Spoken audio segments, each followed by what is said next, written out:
असं म्हणतात की हातातून गेलेली वेळ आणि आयुष्यातून गेलेला माणूस हा परत आणता येत नाही. हे ऐकायला जेवढं भारी आणि बोलायला जेवढं सोपं वाटतं तेवढंच अनुभवायला मात्र कठीण जातं.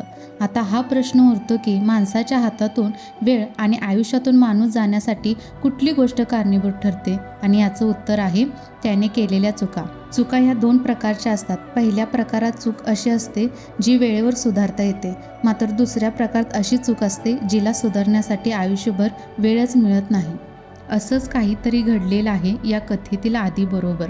आदी हा एक बिना आईचंच पोर, मात्र आदीच्या वडिलांनी आदीला कधीही आईची उणीव भासू दिली नाही. त्यांनी खूप कष्ट करून आदीचा सांभाळ केला, पण जसा आदी मोठा होत गेला त्याच्याही हातून काही चुका घडल्या आहेत. आता हे पाहणं रोमांचक ठरेल की आदीला आपल्या चुकांची जाणीव योग्य वेळी होते का? आणि जाणीव झालीच तर त्या चुका सुधारण्यासाठी त्याला वेळ मिळतो का? का त्याच्याही हाती एक प्रकारचा श्राप उरतो आणि तो श्राप म्हणजे पश्चाताप.